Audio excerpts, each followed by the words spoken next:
Mesdames et messieurs, bonsoir et bienvenue à cette émission, votre émission d'ailleurs qui vous procure de la sagesse, de l'intelligence ainsi que du savoir. Mesdames et messieurs, je vous fais quand même remarquer la fois passée, nous avons reçu sur ce plateau M.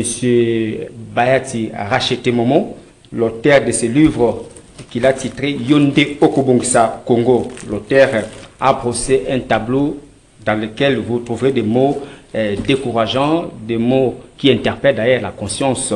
Pour cela, nous avons toujours le même plaisir de le recevoir. Bonsoir, mon Bayati. Bonsoir. Désormais, Bonsoir. vous êtes déjà habitué du plateau. Merci d'avoir répondu à l'invitation. On n'avait pas terminé, on n'a pas fini avec la précédente émission par rapport à votre première publication. Vous avez parlé tellement de choses dans lesquelles vous avez interpellé les gens à se comporter, à espérer à un lendemain meilleur pour notre pays qui est la RDC. Mais la question que j'aimerais poser maintenant avant de passer à autre chose, parce que vous êtes auteur de plusieurs ouvrages, là il faut le signaler également, est-ce que les Congolais vont les lire? Parce que nous savons tous que les Congolais ne lisent pas. Merci beaucoup pour cette question, cette préoccupation. Pour résoudre ces problèmes-là, parce que j'y ai vraiment réfléchi et je me suis rendu compte que les Congolais n'ont pas la culture de la lecture. Et même s'il peut arriver aux Congolais de lire, il lit souvent des futilités. Et il ne se rend pas compte qu'il a lu quelque chose parce que ce qu'il lit sont des choses qui sont mal structurées, mal intentionnées et mal présentées aussi. Raison pour laquelle j'ai pensé résoudre ces problèmes et j'ai écrit un livre, un ouvrage que j'ai intitulé « La résolution du conflit entre les Congolais la résolution du et conflit, les livres ». La résolution du conflit, c'est où je vais le chercher. C'est juste en bas ici. En bas. Juste ici. Ici. Voilà, c'est bien ça, la résolution du conflit. Voilà. Ouais, c'est ça. La résolution du conflit entre les Congolais et les livres. Et les livres, voilà. J'ai écrit ce livre justement dans ce but-là pour essayer de résoudre ces conflits-là et permettre aux Congolais de se sentir libres de s'approcher du livre, de lire et de recevoir du savoir provenant du livre. Avec ça, il pourra faire grand. C'est pourquoi je disais que je ne suis pas découragé. Je sais que je vais atteindre mon objectif. C'est-à-dire, vous recommandez aux Congolais d'acheter d'abord le livre que vous avez titré La résolution du conflit entre les Congolais et les livres pour avoir du courage ou du goût à la lecture, pour les exciter. C'est un peu ça. Je les encourage d'acheter tous les livres éducatifs. Mais on commence par quel livre? Par celui-ci ou d'autres?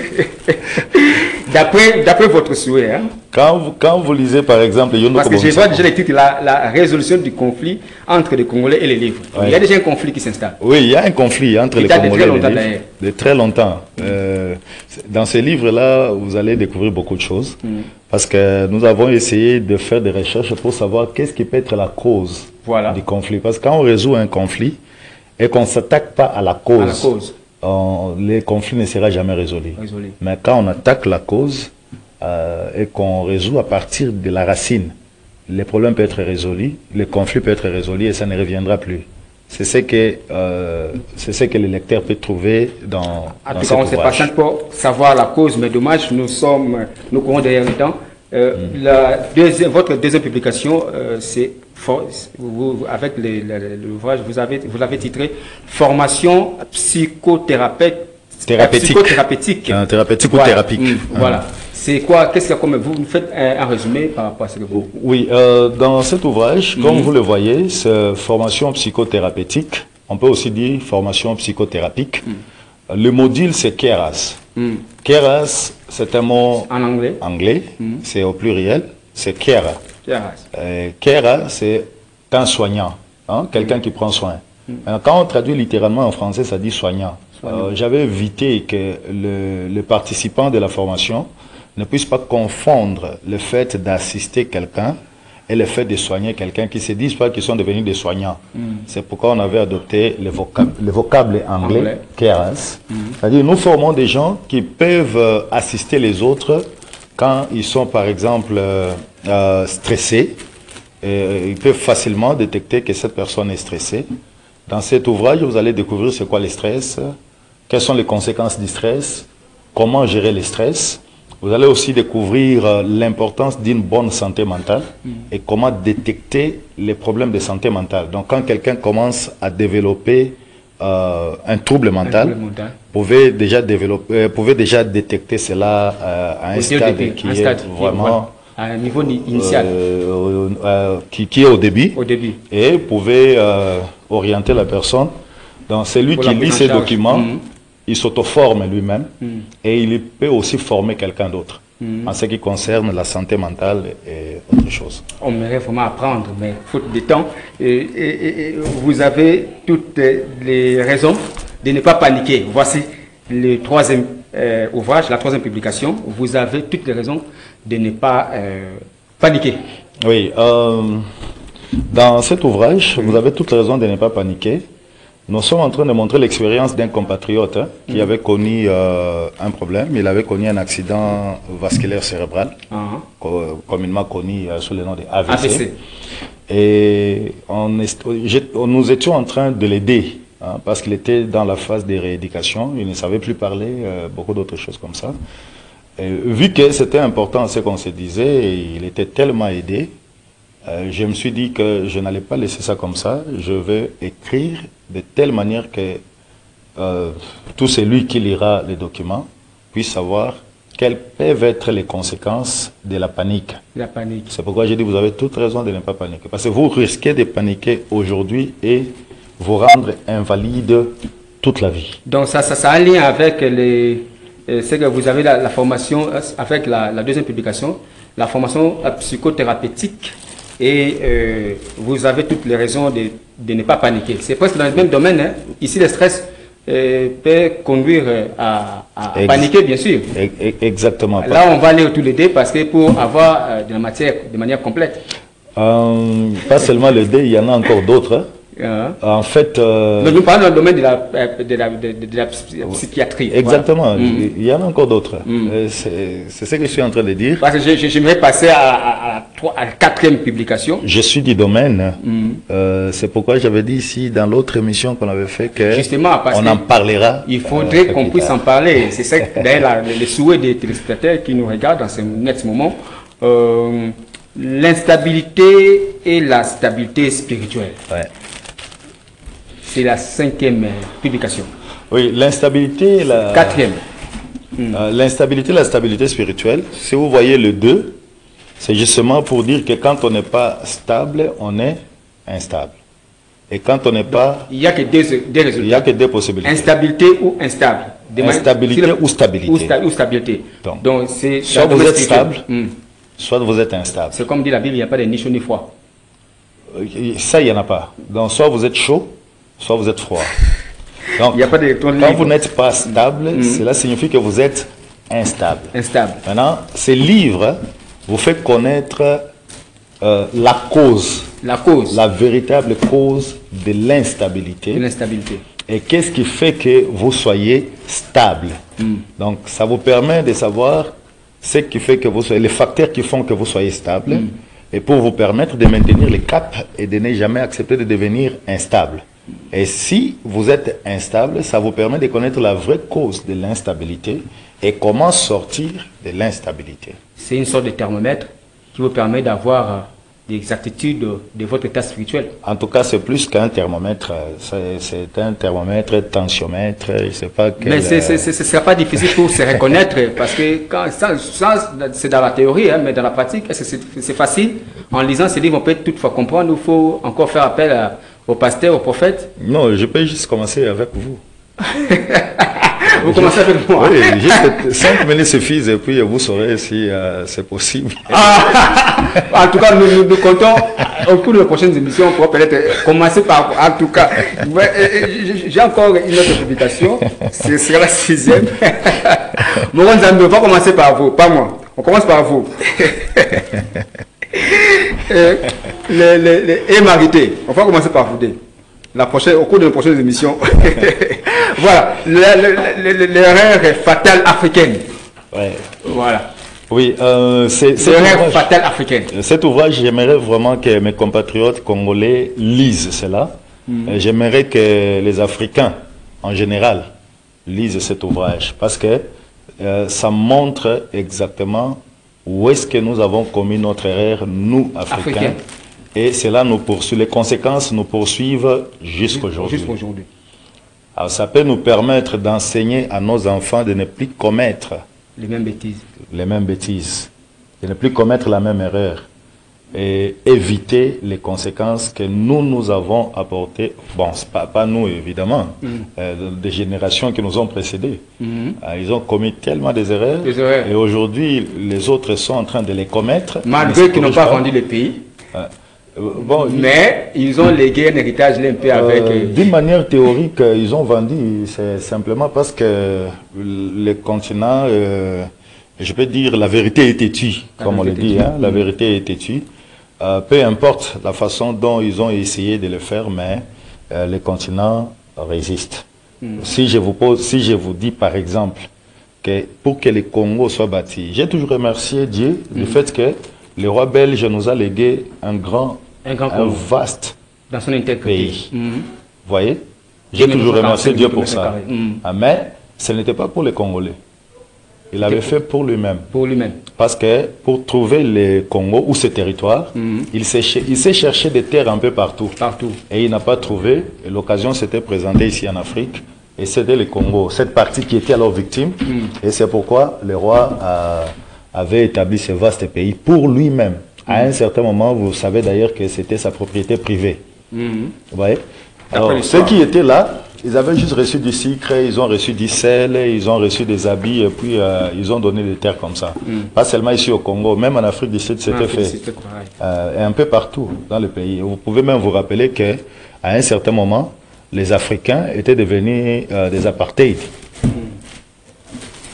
Dans leur propre nation, là-bas en Afrique du Sud. Et c'est à 90 que cette histoire s'est terminée. Vous voyez? Donc il y a des erreurs qui étaient commises par les Africains que nous devons à tout prix éviter et enseigner à nos enfants, aux générations futures, de ne plus jamais commettre ces mêmes erreurs. Ces mêmes erreurs. Voilà. C'était, je ne sais pas si on a déjà parlé de la 7e publication. Pourquoi êtes-vous nerveux? Non, on n'a pas encore parlé de ça. Oui, ça c'est la 7e publication. C'est toujours dans le domaine de la psychiatrie. C'est pourquoi je disais qu'il y en a encore d'autres. Il y en a encore d'autres. Ouais. Voilà, vous avez raison. J'ai compris. Pourquoi êtes-vous nerveux? Oui. C'est une question qui est posée. Ce n'est pas dans le sens d'exiger une réponse de la part du lecteur. Cette question est posée beaucoup plus pour renseigner au lecteur la vraie cause de la nervosité. Qu'est-ce qui vous rend nerveux? Parce qu'il y a d'autres personnes, par exemple, qui disent « Ah, Mikolo Nazana va stress,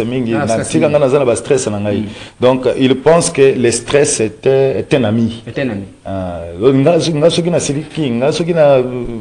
Je suis tellement nerveux, je suis nerveuse.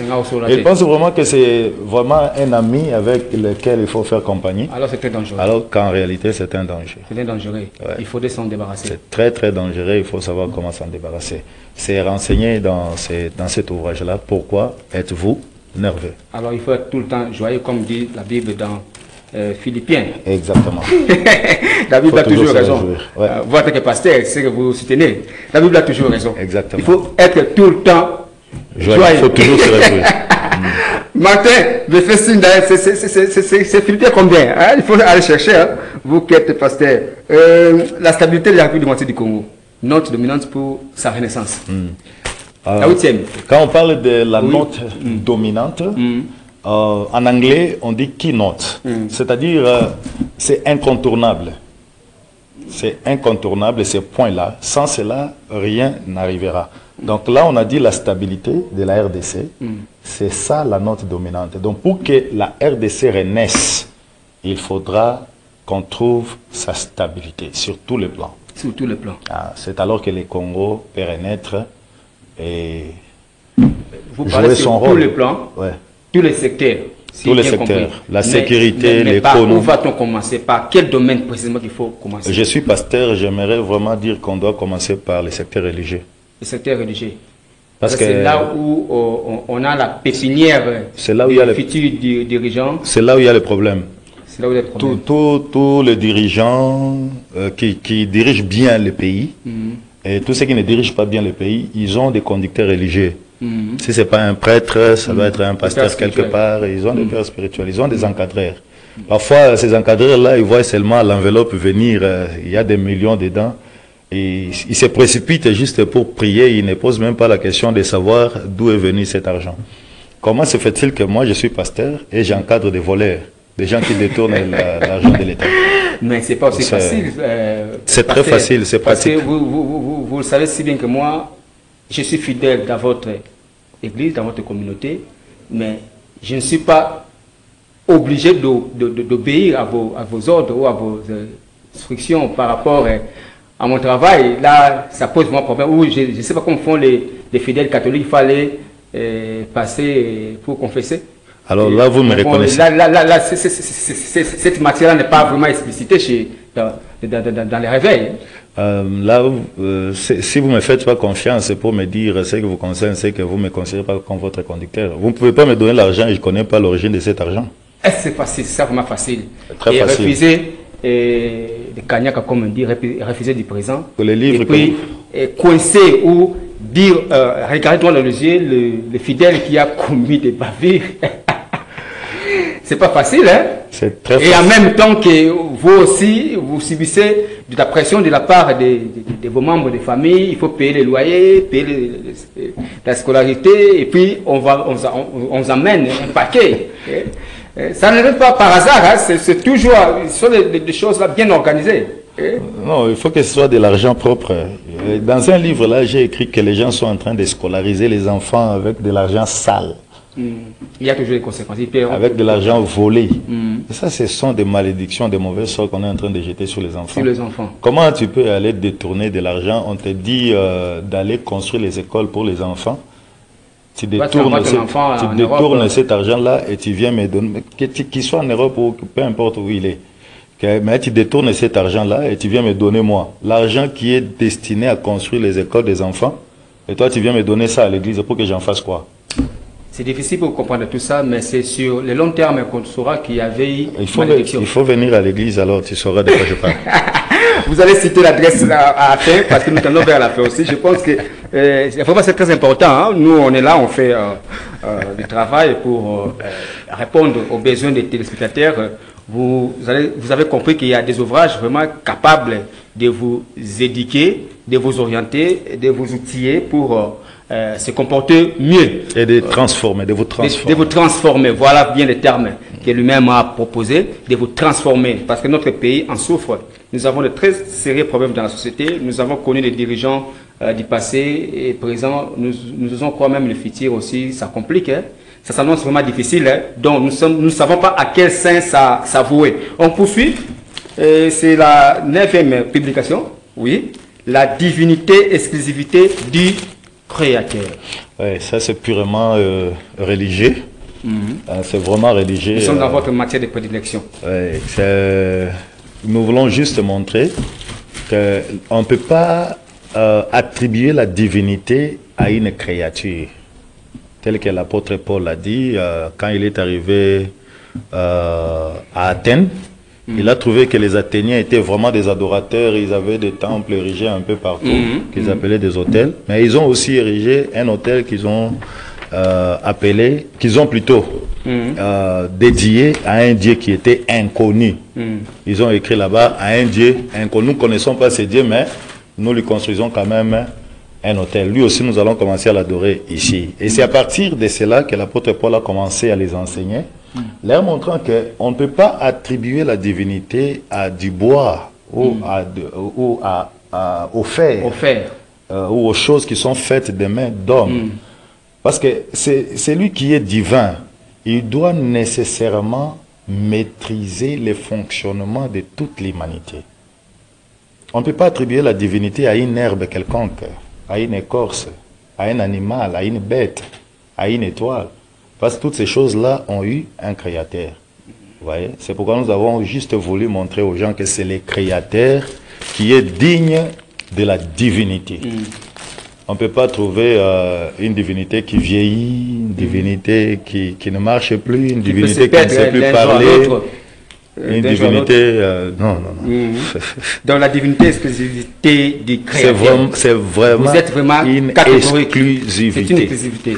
Je pense que c'est tout. Yondo Kobongsa Congo, c'était le dernier ouvrage, mais c'était les premiers avec lesquels on a commencé l'émission.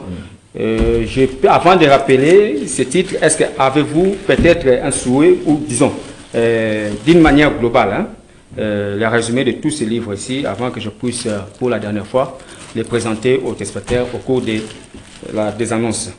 Oui, à part ces ouvrages ici, nous avons encore d'autres ouvrages qui vont paraître bientôt. Vous savez, pour publier ici en RDC, c'est vraiment difficile, c'est vraiment compliqué. Allez seulement au CEDI ici et demander le prix pour publier juste un ouvrage de 100 pages. On va vous dire que ça vous coûte par exemple 20 $, par exemple, ça vous coûte par exemple 15 $. Si vous voulez publier en grande quantité, c'est là que ça peut coûter peut-être dans de 5, 7, 8 $. Et là, vous publiez déjà à partir de 10 000 exemplaires ou quelque chose de ce genre. C'est d'ailleurs parmi la problématique. Oui. La valeur, d'abord, ce qu'on appelle la valeur intrinsèque. Exactement. Le coût, ça coûte énormément déjà pour éditer un livre. Ça coûte énormément cher. Donc, quand vous voyez que nous faisons ce que nous faisons là, c'est vraiment une volonté. Parce que nous voulons vraiment le faire. Et nous voulons que les gens puissent, par la grâce de Dieu, lire ce que nous essayons d'écrire pour leur permettre de connaître, d'élargir leur savoir, leur champ de connaissances et tout ça. Il y a un passage dans la Bible qui dit « Mon peuple meurt par manque de connaissances ». C'est Osée, le prophète Osée qui l'avait dit, Osée 4, 6. Marité, c'est bien ça? J'ai souvent dit, faute de connaissances. J'ai souvent dit quand on ne veut pas lire, c'est-à-dire on ne veut pas vivre. On ne veut pas vivre. Vous allez trouver ça dans la résolution du conflit. Donc, si vous ne lisez pas, vous n'allez pas vivre. Parce que quelqu'un d'autre va lire. J'ai l'impression comme si même nos lois, nos propres lois, telles que la Constitution, n'est pas connue du public. Il y a un écrivain qui avait écrit sur les droits miniers et les codes miniers. Il a dit les lois adoptées, promulguées, doivent être lues et comprises par tout le monde. C'est comme si on tâtonne, et les députés, et la classe dirigeante, et nous, la population, on ne sait pas comment les choses fonctionnent. Mais nous, on est dans la cacophonie. Vous savez, en réalité, ce qui devait nous pousser à lire plutôt, surtout la Constitution, parce qu'on parle de la... Je suis compris. Mais les colons ne lisent pas la Constitution. Peut-être la presse, quelques articles seulement qui leur intéressent. Je ne fais pas la politique. Et je n'aimerais pas aussi faire la politique. Mais néanmoins, s'il y a des gens qui devaient nous pousser à lire la Constitution, ce sont des députés qui ont été élus par la population. Mais je me pose la question, est-ce qu'eux-mêmes lisent la Constitution? Parce que j'ai été avec plusieurs candidats. Ce qui intéresse les députés, c'est l'argent. C'est l'argent, c'est pas ça, oui. C'est tout ce qui les intéresse. Ils n'ont pas autre chose. Excusez-moi, quand je dis ça, s'il vous plaît, député, si vous aviez déjà l'intention d'acheter mes livres, ne refusez pas d'acheter parce que j'ai dit ça. Parce que la lecture communique, éduque et forme aussi. Quand vous lisez, vous êtes formé, vous êtes éduqué. En fait, je vais résumer ce que vous venez de dire là par le pouvoir du savoir. Pouvoir du savoir. Donc, le savoir a un pouvoir. Vous voyez? Si, par exemple, il y a des gens qui sont arrêtés ici en RDC, ils restent dans des cachots pendant 1 semaine, 2 semaines, 1 mois, ils sont au cachot. Alors que, selon la loi de notre pays, on ne doit pas passer plus de 48 heures, voilà, dans les cachots. Soit l'OPJ doit vous libérer, ou alors il vous transfère aux instances qui sont compétentes. Soit au parquet, c'est pas au tribunal, et consort. Parce que les Congolais ne savent pas ça. Il supplie même l'OPJ. Je vais vous faire rire, je ne sais pas si nous avons encore un peu de temps. Oui, nous avons presque 7 minutes. Merci beaucoup. 7 minutes je vais vous faire rire un peu. Il y avait un jour, bon, on m'a raconté ça, moi aussi je raconte. Il y avait un jour un pasteur qui était arrêté, et c'est là parce que un fidèle de l'église avaient commis des bavures, et le pasteur était obligé de les réprimander. Et le fidèle, avait quitté l'église, il est parti dans une autre église. Alors, quand il est arrivé là-bas, il a dit à cet autre pasteur, voilà, j'ai donné même la dîme d'autant de dollars à ce pasteur-là. Il dit, non, non, non, non, non, quand tu quittes un endroit, tu dois quitter avec tout ce qui t'appartient. Rentre là-bas, qui te rembourse même la dîme. Et il est rentré là-bas, il a réclamé la dîme, le pasteur n'avait plus d'argent, alors on l'a amené à la police. On a amené le pasteur à la police. Oui, oui, et l'OPJ a fait son PV, il a dit que c'était de l'escroquerie. Alors un autre pasteur est arrivé là-bas pour visiter celui qui était arrêté, et quand il est arrivé, il a posé la question, on lui a dit, voilà, c'est un escroc, il a escroqué l'argent, et tout ça, il doit rembourser cet argent, sinon il ne sortira pas d'ici. L'autre pasteur a dit, oh, il a dit à l'OPJ, oh, voyez-moi ça. La loi, la constitution congolaise dit un homme de moins de 40 ans ne veut pas être un escroc. L'OPJ a dit, oh, c'est vrai ça? C'est vrai? Il dit, oui, la constitution congolaise dit qu'un homme de moins de 40 ans ne peut pas être un escroc. Comment toi tu peux dire qu'il est escroc? Il a dit, oh non, vraiment, c'est l'OPJ maintenant qui demande pardon. Hein. Donc lui aussi connaît pas la constitution. Il dit, pardon, vraiment, je vais le libérer, je ne savais pas que la loi dit ça. Les trompés, trompés. Et il a libéré le pasteur, il est rentré parce qu'il n'avait pas 40 ans. Il n'avait pas 40 ans, alors qu'il avait... voilà. Je pense que le pasteur Momo Bayati, il est racheté. Bon, merci d'avoir eu ce temps de partager ce moment avec nous pour présenter vos ouvrages. Les premiers, c'était la stabilité de la République démocratique du Congo, note dominante pour la renaissance. Pour sa renaissance. Pour sa renaissance, voilà, merci. Pourquoi êtes-vous nerveux? C'est un ouvrage qui donne des conseils. Hein, oui, oui, ça traite votre système nerveux. Le cerveau. Ça vous redresse. Le troisième, c'était les rêves fatales africaines. Le livre parle là où nos aïeux ont commis des grosses erreurs. On ne doit pas commettre les mêmes erreurs. Pour ne pas tomber dans ces pièges, il fallait se ressourcer pour savoir de quoi il s'agit. L'instabilité et la stabilité spirituelle. Un ouvrage vraiment recommandé pour vous qui êtes, vous qui nous regardez à partir de chez vous, parce que c'est très important. On ne sait pas, c'est en fait le thermomètre, le baromètre, le tensiomètre, c'est tout à la fois. Donc, essayez de vous localiser à travers ce livre. Êtes-vous instable ou stable spirituellement? Voilà. Il y a encore un autre titre, formation psychothérapeutique. Voilà. C'est ça aussi. Il y a toujours dans le domaine de la psychiatrie. Il y a encore un autre titre. Vous avez toutes les raisons de ne pas paniquer. Ce que j'ai aimé dans ce livre, vous avez conseillé à un monsieur qui devrait penser faire l'AVC. Il avait déjà fait. Il avait déjà commencé. Il l'avait déjà fait. Mais quand vous êtes arrivé... Il était dans la phase de rééducation. Quand vous êtes arrivé... On l'a conseillé comment est-ce qu'il devait se comporter pour éviter une rechute, éventuelle rechute. Ça a eu vraiment un résultat escompté. Très positif. Alors c'est très important. Très positif. Mieux vaut prévenir que guérir, hein, pour parer à toute éventualité, pour éviter de tomber dans ces mauvaises maladies qui est l'AVC. En tout cas, je vous conseille donc de vous procurer ces livres. En tout cas, c'est très très important.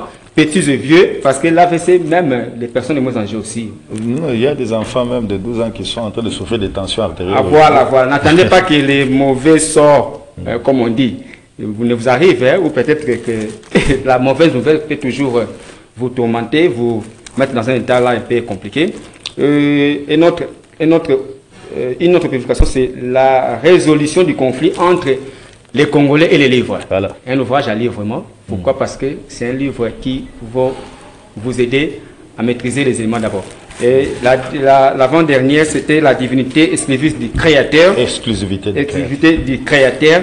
Et Yonde Okobongsa Congo, c'est le livre, enfin, que nous avons commencé et nous terminons aussi avec ça. Mesdames et messieurs, merci à vous de nous avoir suivis. Je vous retrouve prochainement, même chaîne. Je ne saurais pas terminer cette émission. Oui, vous passez votre numéro rapidement avant de merci beaucoup. 09 92 50 40 52 Je peux aussi passer un autre numéro, 081 544 80 80. Voilà les deux numéros. Merci en tout cas. Marité François était derrière la caméra. Moro Nzambé à la réalisation du Montréal à la production.